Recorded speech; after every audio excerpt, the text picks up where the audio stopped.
You're not overthinking because something is wrong with you. You're overthinking because your brain genuinely believes it's about to solve something. It won't. But it doesn't know that yet. You know exactly what this looks like. You said something at lunch.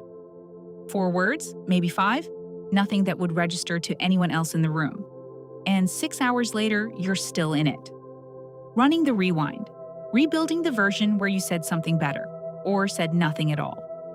The conversation itself lasted 40 seconds. The replay has been running for the entire drive home, through dinner, and now it's midnight, and you're staring at the ceiling doing it again. At some point, you told yourself to stop. That didn't work either. So now you're tired and still thinking, which is somehow worse than just being tired. That's not anxiety as a personality trait. That's a brain that was handed an incomplete file and cannot file it away. Here's the mechanism. When your brain isn't actively focused on a task, when you're between things, zoning out in the car, lying in the dark, a specific set of brain regions switch on automatically. Neuroscientists call it the default mode network. Its job in those gaps is to process unresolved social information, interactions that didn't fully resolve, moments that carried evaluative ambiguity. Did that land right? Did something shift? Did I say the wrong thing? The brain flags those as open files, and the DMN keeps returning to them. The same way an app running in the background keeps trying to load a page that hasn't fully come in yet. It's not doing it to torture you. It's doing it because that is specifically what it was built to do in moments of quiet. The lunch comment is an open file. So is the email you regretted sending. So is the thing you said in a group chat 2 weeks ago that got fewer responses than you expected. Every one of those is sitting in a folder your brain considers unfinished. And every time your attention isn't fully occupied, the DMN opens the folder and tries again. This is why it spikes at night. There's nothing competing for your processing power. The file has been waiting all day, and now the queue is clear and it moves to the front. Susan Nolan Huxema at Yale University spent years building the research on what she called rumination, the pattern of repetitive passive cycling through the same distress without resolution, and found that people who do this regularly are at 2 times the risk of developing depression compared to people who don't. 2 times. And the specific finding that matters here isn't the risk number. It's the mechanism she identified. Rumination does not resolve the thing it's circling. Every pass through the loop increases emotional intensity without producing closure. The brain generates more discomfort. Then it generates more thinking to address the discomfort. Then more discomfort.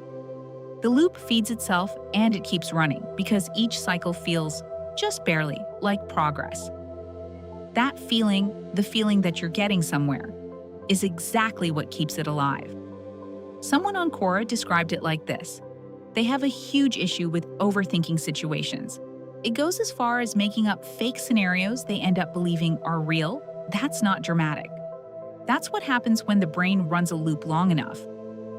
It stops replaying what actually happened and starts generating what could have happened, what might happen next, what the other person was probably thinking, what this probably means. You stopped reviewing a memory 20 minutes in. What you've been doing since is building fiction. And the fiction feels like evidence because your brain produced it, and your brain doesn't label its own output as unreliable.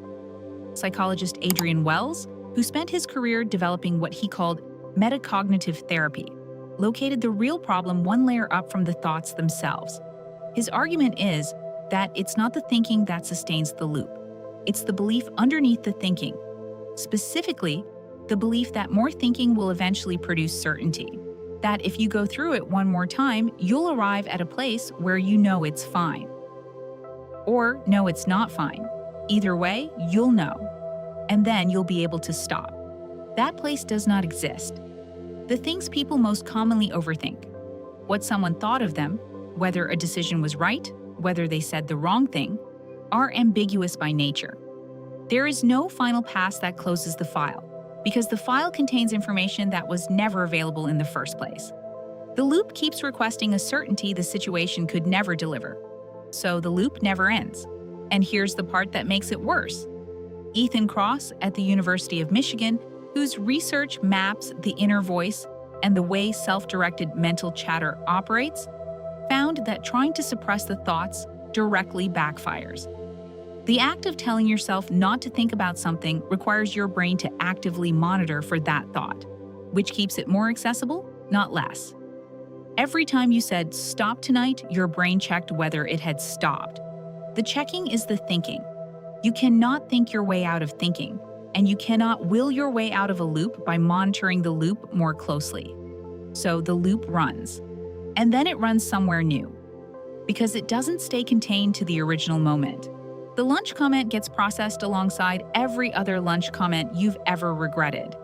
The email gets reviewed against every other email that went wrong. The brain isn't treating each thing as its own isolated event. It's treating each new, ambiguous social moment as another data point in an ongoing case it's been building for years. A case about whether you say the right things, whether people see you the way you want to be seen, whether you can trust your own judgment. Every new entry into the loop gets added to that file too. The case gets heavier. The loop gets more practiced. The threshold for triggering it drops lower with every pass, which is why it stops being just about the lunch. 6 months in, it's the email and the lunch and the group chat and the thing you said at that party last year and the meeting where you talked too much and the one where you said too little. A year in, it's running on almost anything. A slightly flat response from someone. Sending a message and immediately wishing you'd worded it differently. A silence that probably meant nothing. The system has gotten efficient. It doesn't need a real ambiguous moment anymore. It just needs a gap in your attention and something that resembles one. Judson Brewer, a neuroscientist whose work maps how anxiety loops get embedded as habits, describes the persistence of these loops in terms of reward. Each pass through the loop delivers a small reduction in the discomfort it generates, just enough relief to teach the brain that the loop is useful. And anything that delivers inconsistent, unpredictable relief becomes the hardest habit to break. Not because the relief is satisfying, but because it almost always seems like the next pass might be the one that actually works. It never is, but almost is enough to keep the loop running. Around 73% of adults aged 25 to 35 report overthinking regularly, according to American Psychological Association data. Not occasionally, regularly. And most of them are doing what you've probably been doing, treating it as a personal failing, a discipline problem, something wrong with their particular brain. The explanation they land on is that they're just an anxious person, an overthinker, someone who can't let things go. Those aren't explanations. They're the end of the chain after the chain has been running long enough to look like personality. Because that's the move this pattern makes eventually. It runs often enough and quietly enough that it stops feeling like something you do in specific moments. It starts feeling like something you are. You stopped seeing the loop and started living inside it. You stopped noticing the trigger and started identifying as someone who is always triggered. The overthinking became the framework through which you move through every room, every conversation, every decision.